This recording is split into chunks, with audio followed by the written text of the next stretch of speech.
नमस्कार। LLB third year के paper arbitration को आज हम पढ़ेंगे। इसका सेक्शन 9 ये हम आज करेंगे। इसमें है न्यायालय द्वारा अंतरिम उपाय क्या किए जाते हैं, ये हम आज देखेंगे। तो सेक्शन 9 का हम उद्देश्य देखते हैं सबसे पहले कि सेक्शन 9 क्यों बनाई गई है। तो जैसा कि हम इसकी हेडिंग में देखते हैं कि अंतरिम उपाय, अंतरिम का मतलब होता है कि न्यायालय को ऐसा लगता है कि परिस्थितियां ऐसी है कि जो फाइनल डिसीजन है उसको देने से पहले कुछ ऐसे उपाय किए जाने, बीच में कुछ ऐसे उपाय किए जाने ज़रूरी हैं जो पक्षकारों को उनके हितों को संरक्षित करने के लिए तत्काल किए जाने आवश्यक हैं। तो उनको अंतरिम उपाय जो फाइनल डिसीजन से पहले दिए जाते हैं। तो इस सेक्शन में न्यायालय की ये शक्ति है कि वह जो आर्बिट्रेशन के पार्टीज है उनको इंटरिम उपाय दे सकती है। इसमें सबसे पहले एक बात आपको ध्यान रखनी है कि पार्टीज के आवेदन किए जाने पर ही यह सेक्शन लागू होगी, यानी पक्षकार आवेदन करेंगे तभी न्यायालय ये उपाय दे सकेगा। और इसमें कई उपाय हैं जैसे कि अंतरिम व्यादेश जारी करना, प्रापक की नियुक्ति किया जाना, किसी प्रॉपर्टी में प्रवेश किया जाना वगैरह किए जा सकते हैं। एक बात और ध्यान रखने लायक है कि जब न्यायालय अंतरिम उपाय प्रदान करने वाला आदेश पारित करे तो एक पक्षकार द्वारा दूसरे को मध्यस्थ को नियुक्त करने के लिए नोटिस दिया जाना आवश्यक होगा।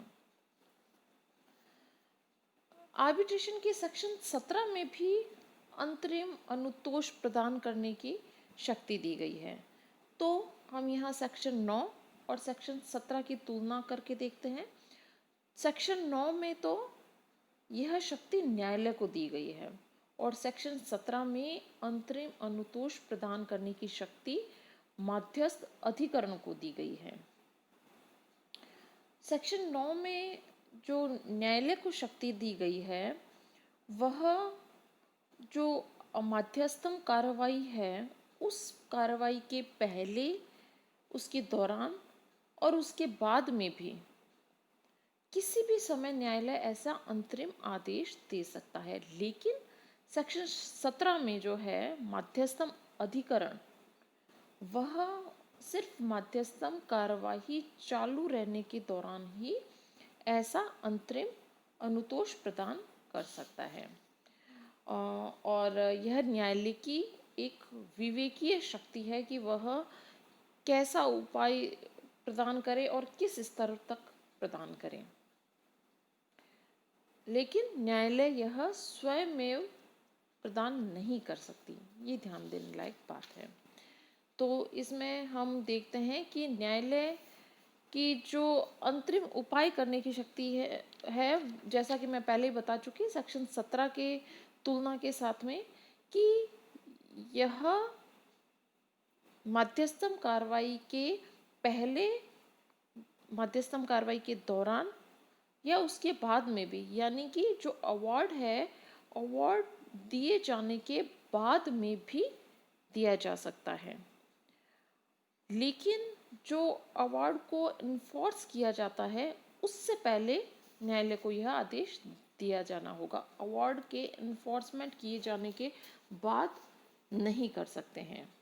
तो इसमें हम देखते हैं कि कुछ ऐसे उपाय हैं जो न्यायालय प्रदान करता है, इनको हम अनुतोष भी कह सकते हैं।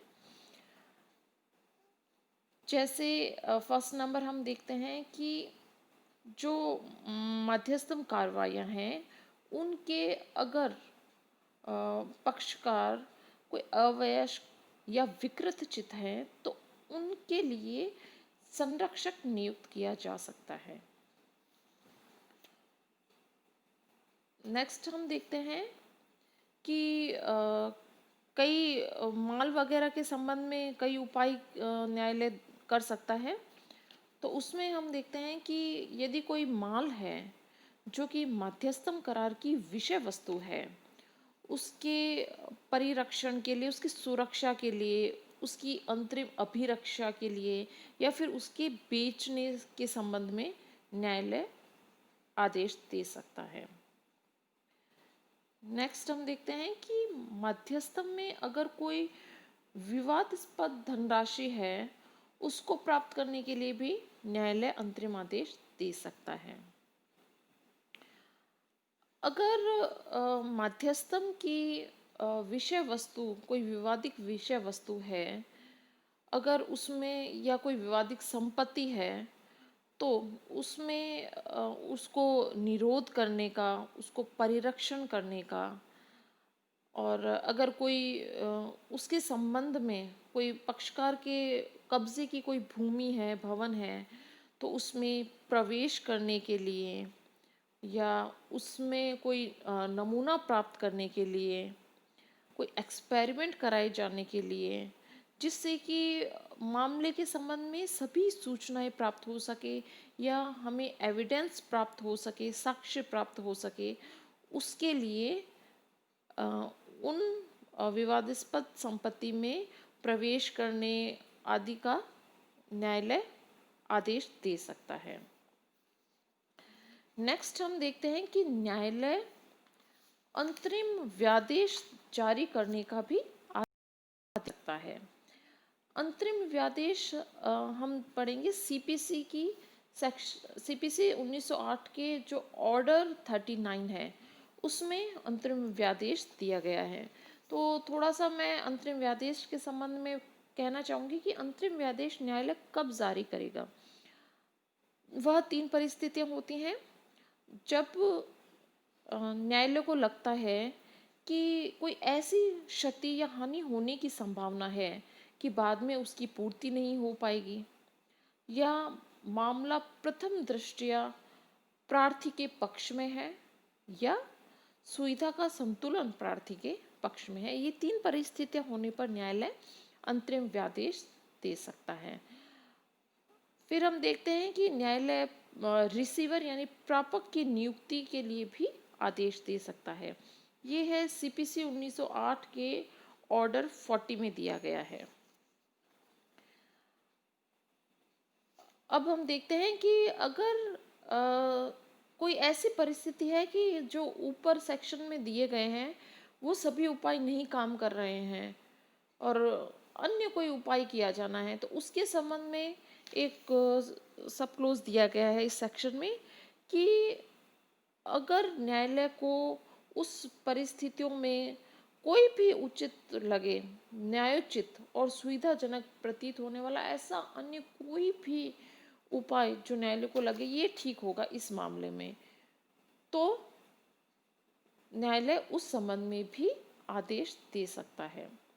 और न्यायालय को यह जो अंतरिम उपाय की आदेश करने की शक्ति है वह वैसी ही है जैसे कि जो न्यायालय के समक्ष कोई कार्रवाई चल रही है उसके प्रयोजन के लिए जो न्यायालय के पास है वैसी ही शक्ति न्यायालय को इन मामलों में होगी। Thank you so much.